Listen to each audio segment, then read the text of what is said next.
players getting dumber or are coaches getting worse?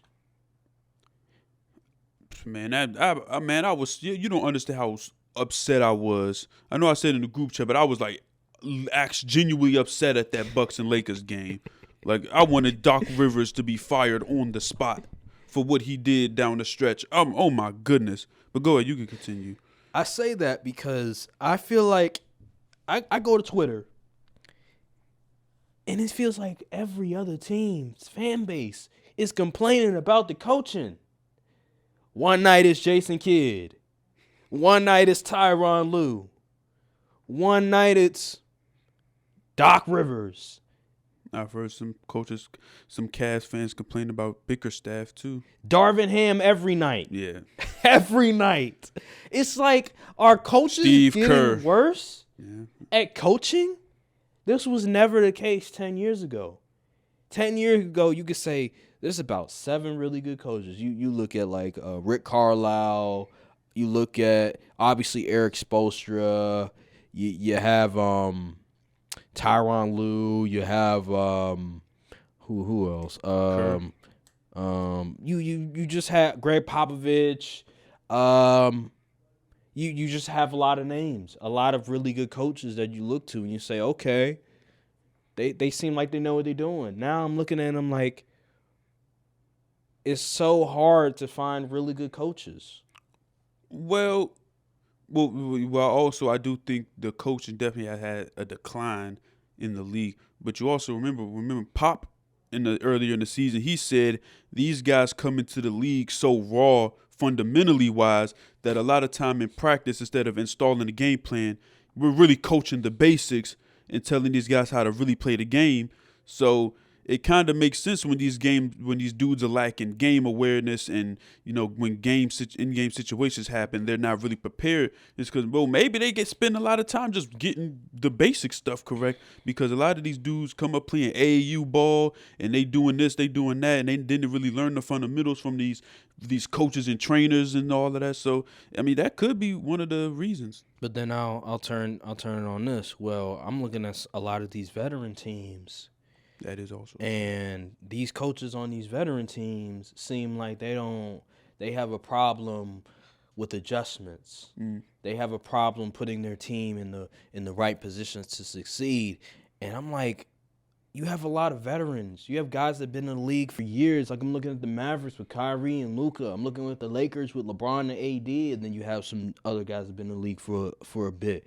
You go to Boston with Jason Tatum and Jaylen Brown. They've been in the league for a minute. Yeah. You have Drew Holiday. You have you have all these guys. Milwaukee with Doc Rivers. You have Giannis. You have Damian Lillard. Adrian Griffin was there. He didn't know what he was doing, even though they had the top 2 seed, but that was mostly because of the players. Doc Rivers comes around.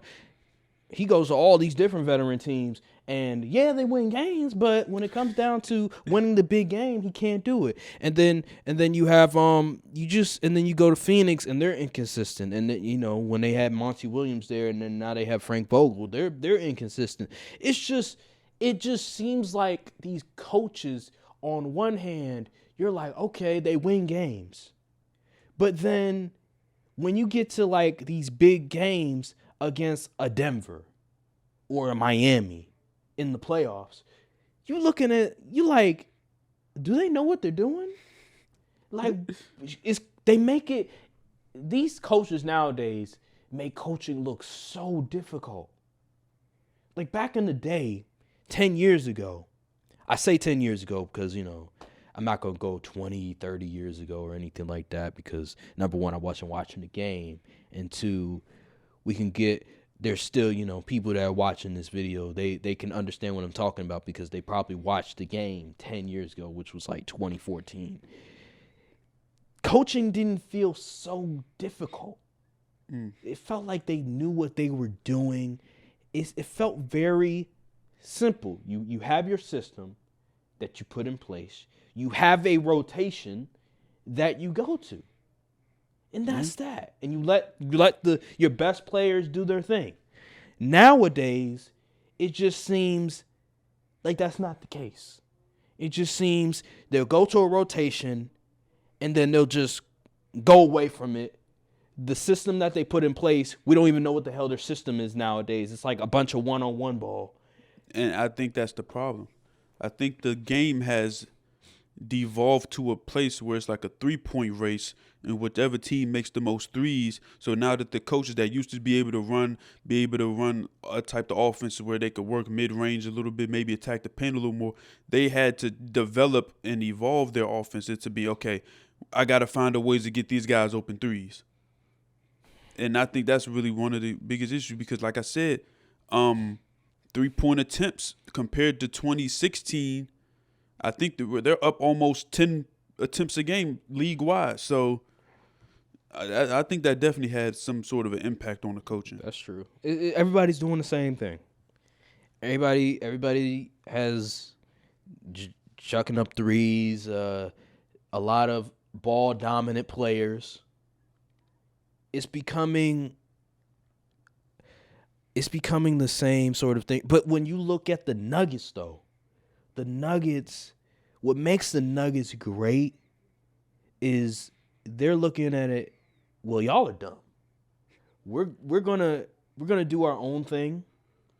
They remind me so much of the Spurs in the fact that ball movement, they rely on the three, but only when necessary. They make the right pass. Jamal Murray, he's like that Ginobili Parker type where he utilizes the three, but he also utilizes the mid-range. He's fundamentally sound.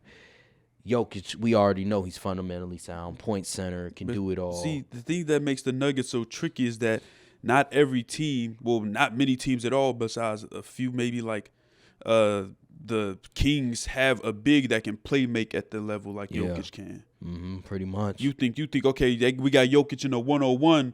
If we trap him, he could, and then he just finds the open man, throws the ball behind his head on some magic stuff into an open dude in the corner. It's like, well, what are we supposed to do with this team? Yeah, but I just think with the Nuggets, man, they capitalize so much on the stupidity of other teams. Like, you just watch some of these games, and you're like, yo, it's night and day just coaching and IQ against the Celtics. The Celtics came back. Yeah, they were they down did. 3. And I'm like, they're going to screw it up. I'm like, Joe Mazzulla, why is Peyton Pritchard getting all these minutes in the fourth quarter? Put Derek White in the game. Take Peyton Pritchard out the game. They come back, and guess what? They almost win. But Jason Tatum couldn't get it done. It's just so much stupidity, and they're taking advantage of it. And that's why I told my cousin this. I'm saying the Nuggets, they're going to win more championships because a lot of these teams just don't understand. They don't have the IQ. They don't have the coaching necessary to win these games. Like, when it comes to the fourth quarter, the Nuggets just know what to do. They understand their abilities, their limitations, all that. Jamal Murray, he looks unfazed in the fourth quarter. Nikola Jokic looks unfazed in the fourth quarter. Like, those dudes, you could tell they're not nervous. Right. You could tell they're calm in the fourth quarter. Like, I'm looking at Nikola Jokic, the pass to Gordon, that lob, the most unstoppable span play in the league. And it's not even close. The fact that at the end of the day, the Celtics were guarding Jokic. I forgive, they were double teaming, whatever. But he was still able, in the clutch, to lob it off to Gordon. They just couldn't stop it. And that was ball game right there. And the Nuggets just continuously do this all the time to all these teams because they're just smart. They understand what to do. And all these other teams are just not smart.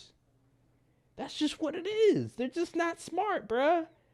That's why when I hear all of these NBA analysts break it down, like, oh, this team, they could be a tough out for the Nuggets. They could possibly upset them. I'm like, yo, it's not going to happen. Because you have to have the IQ. First, you have to have the talent. But you have to have the IQ to match the Nuggets. And if you don't have that, you're not going to beat them. The only team with the IQ to match up with the Nuggets is the Miami Heat, but they don't have the talent. Mm. There's only two great coaches in the league. There's Mike Malone and there's Eric Spoelstra. Everybody else, Greg Popovich, he's outdated. I know his team is not very good, but he's outdated. Like, the team is not that great. There's only two great coaches, and everybody else is vying for tier 2, tier 3, whatever you want to name it. This is why the Nuggets are going to repeat. Because they're just smarter than everybody else. And that's what it comes down to. It's like the NFL when it comes to the Patriots back in the day, when it comes to the Chiefs nowadays. They're just smarter than everybody else. It's not that they're more talented. They're just smarter. It's just that simple. There are more talented teams than the Nuggets, but they're just not as smart. Like, I look at the Clippers. They have a more talented team. But you going to tell me you trust the Clippers more than the Nuggets? No. No. Even though they have Kawhi Leonard, even though they have Paul George, I look at the coaching, and I look at, when it comes down to the fourth quarter, I trust Murray, I trust Jokic more than I trust Kawhi and Paul George. And I trust Mike Malone more than I trust Tyronn Lue. I'm sorry. That's just how it is. That's fair. And that's just what's gonna happen at the end of the day. And that's why like when I look at coaching and I say, is coaching getting worse? Is because I see all of these things transpiring every other night. Now, somebody will say, will give me the argument, well, look at OKC, look at all these young teams that came out of nowhere, the Magic and all this other stuff. And you're saying, man, these coaches, they were able to take a team that was on a rebuild and now they're winning games. And I'm like, there's a difference between a coach that is great at developing and a coach that is great at in-game adjustments and winning the big games. Mm. And you can be both. Like Mike Malone, I would say, is a great example of somebody that is not only great at developing, but is also great when it matters most. But then there's just coaches that are only good for developing. I mean, Mark Jackson was a great example. Steve Kerr is somebody that's not great when it comes to developing a team from ground zero. I wouldn't want Steve Kerr as that.